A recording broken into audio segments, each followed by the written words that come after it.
Fíjense una cosa. Dentro de las convenciones colectivas del trabajo, si a usted le llegan a preguntar cuál es la naturaleza jurídica de la convención, recuerden, para que lo graben para siempre, si es que no lo tenían grabado desde el primer año, cuando vieron introducción al derecho, cuando a usted le hablan de naturaleza jurídica, de la cuestión que están estudiando, se están refiriendo al origen. ¿Qué origen tiene lo que están planteando?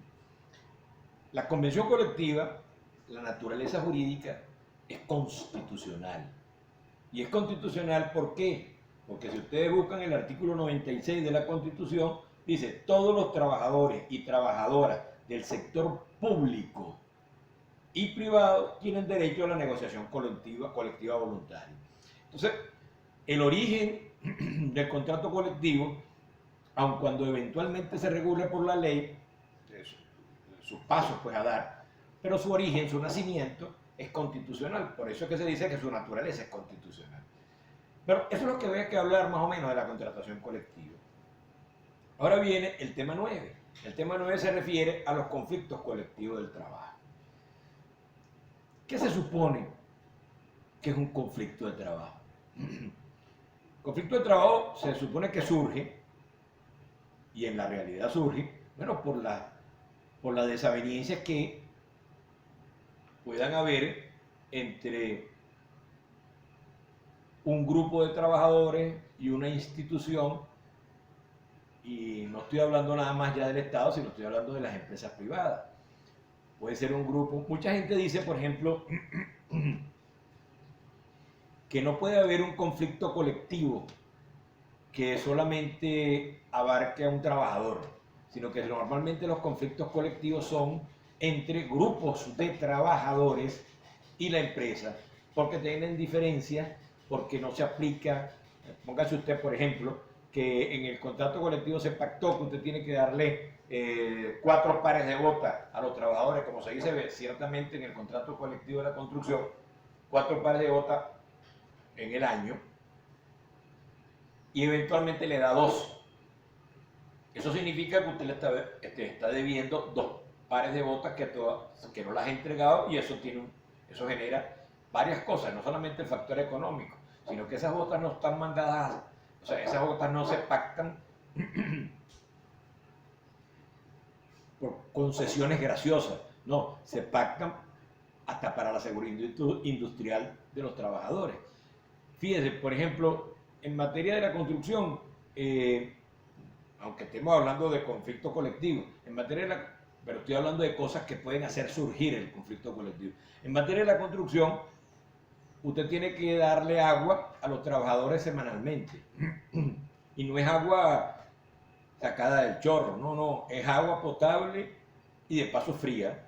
Entonces, si usted está haciendo una construcción, ahorita ok, está paralizada todas las construcciones porque no hay real, todo el mundo está pelando. Entonces, ¿qué pasa?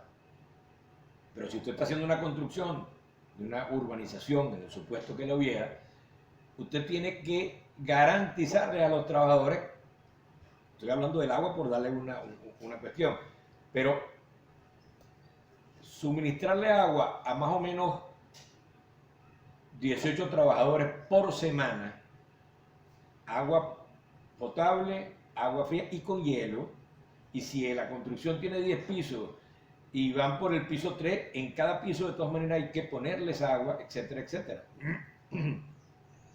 Bueno, mire, eso es sumamente costoso. Yo antes tenía los cálculos, pero ahora ya no los tengo porque, primero porque no hay tanta construcción como antes, y segundo porque ya que en Venezuela es tan dificultoso mantener una escala de precios, porque todos vivimos aquí, y no hay seguridad, pues ni económica ni jurídica tampoco. O sea, usted va hoy a un mercado a comprar, o sea, yo no sé cuánto cuesta un garrafón de esos de agua, pero uno que va al mercado, usted va al mercado y compra un pan hoy, bueno, y todos los días el pan cuesta 160.000, 170.000, 200.000 X. Ustedes saben más de eso que yo, pero lo mismo pasa en la aplicación de los contratos. Usted normalmente establece una escala como le digo, esto va tanto para empresas públicas como privadas. Si usted tiene que entregar 4 uniformes en el año, usted tiene que calcular incluso el factor inflacionario. ¿Por qué? Porque si usted compra los 4 uniformes en el mes de enero, le van a costar en un precio específico, X. Pero si usted deja y compra un uniforme en enero, febrero, marzo, y en marzo, para entrar a abril, está comprando el otro, de enero a marzo, ya la escala, digamos, de la inflación se lo va tragando usted, y cuando llegue a diciembre, si no compró todo eso en enero, bueno, si por decir algo, si el uniforme de enero le costaba 1.000.000 de bolívares, ya cuando llegue a diciembre ese uniforme debe estar como en 20 millones o más. Entonces, por eso es que hay que saber hacer o tratar de evitar, pues, fíjense, por ejemplo, en materia también de la construcción, es muy difícil que las empresas de construcción comiencen a laborar en el mes de septiembre. Y eso tiene su razón. El contrato colectivo de la construcción establece que a los trabajadores, a los hijos de los trabajadores, tienen que darle todos los implementos escolares, libros, cuadernos, etc. Entonces, claro, las empresas que van a hacer construcción normalmente comienzan en noviembre, diciembre, precisamente para evitarse el pago de los libros. Y eso, aunque parece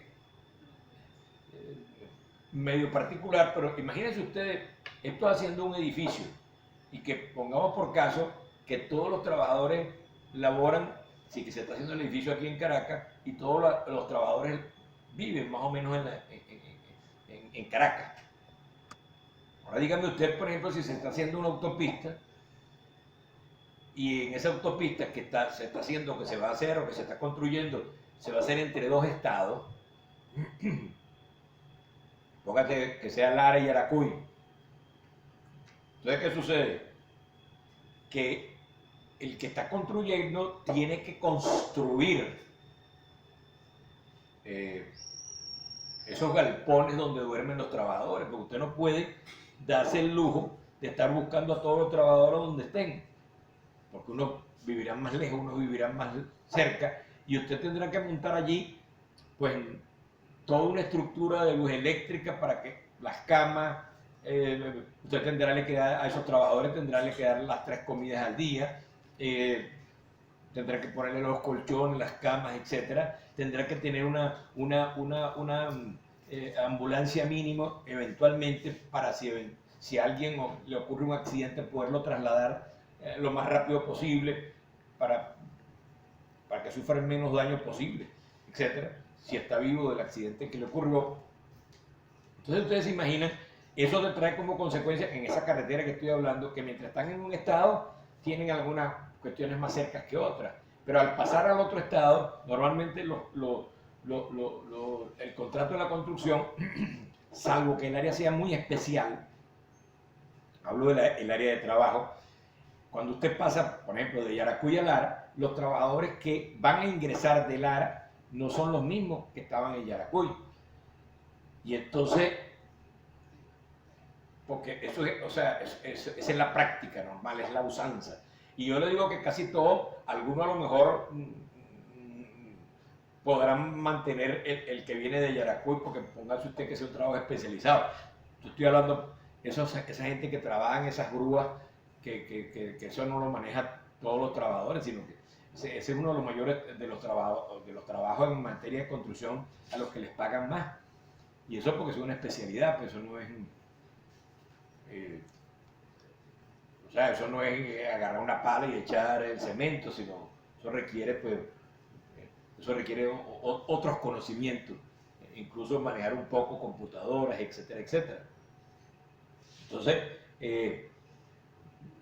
todo eso no solamente que le genera gasto, eso le puede generar incluso conflictos, pero actualmente, por múltiples factores, que no vamos a entrar en detalle en eso, aquí se han hecho también mafias, así de simple. Mafia, que yo no voy a decir que son mafias sindicales, pero mafia, casi me atrevo a decir, casi delincuenciales. Si alguno trabaja en alguna de esas áreas, sabrá que lo que yo les estoy diciendo es cierto. Entonces resulta que si usted está haciendo una obra que en la parte de uno de los estados tiene 30 kilómetros, bueno, en cada 5 o 10 kilómetros usted tiene un grupito de personas que dicen llamarse dirigentes sindicales, que no son dirigentes sindicales, y entonces te cobran 10 sueldos. No te cobran ni el más barato ni el más caro. Te cobran un sueldo del más caro, al que le estén pagando el más caro, hasta un sueldo más barato. Es decir, se hace la sumatoria mínima que yo conozca de 10 personas.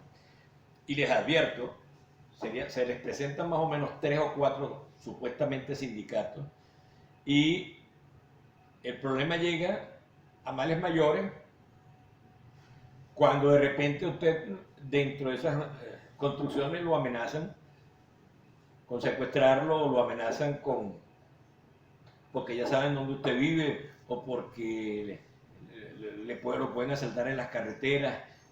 Y no esté creyendo que le estoy hablando de mamadera de gallo, yo no soy policía, no sé tampoco cuántas personas están oyendo la clase que trabajen en los organismos de seguridad, pero deben saber que lo que yo estoy diciendo es absolutamente cierto. Entonces, Dios quiera que esto se recupere, y por eso es que ustedes ven ahorita, como yo les digo, yo no sé dónde trabajan ustedes, pero en la mayoría de los organismos del Estado ni se hacen elecciones, no se hacen elecciones, ni se respeta la formación sindical. Bueno, tanto que no se respeta que la última elección que se hizo en el Tribunal Supremo de Justicia, se hizo la elección y se escogieron a los dirigentes sindicales. Bueno, y los despidieron, no sé, a los 2 meses, a todos los dirigentes sindicales. ¿Y usted cree que si se lleva la calificación de despido porque eran dirigentes sindicales al ministro del Trabajo para que califique, usted cree que el ministro del Trabajo, si llama al presidente del Tribunal Supremo, va a decir que no lo despide? ¿A dónde se van a defender? En ninguna parte. Eso es lo que ustedes también deben saber, porque el ejercicio de la profesión en este tipo de áreas y en otras muchas más, se hace complicado por la desfiguración del derecho. Es decir, cuando hay reglas claras y todas las personas las conocen y todos actuamos de acuerdo a lo que está establecido en la ley, se hacen las cosas un poco más fácil y más dignas. Fíjense, yo tengo, nada más les voy a hacer esto porque estamos casi terminando este tema. Fíjense, esto que está aquí, me imagino que lo estarán viendo, pero que no vayan a que está creyendo que es embuste, ¿no? Yo les dije a ustedes que yo había hecho el posgrado en Roma. Por cierto, que hay un estudiante, yo no sé si es de la B o de la C, que es italiano. Habíamos hablado abbastanza bene del italiano. Yo estuve viviendo en Italia 2 años y mi tesis de grado, que es esta que está aquí, el bote de páginas que tiene,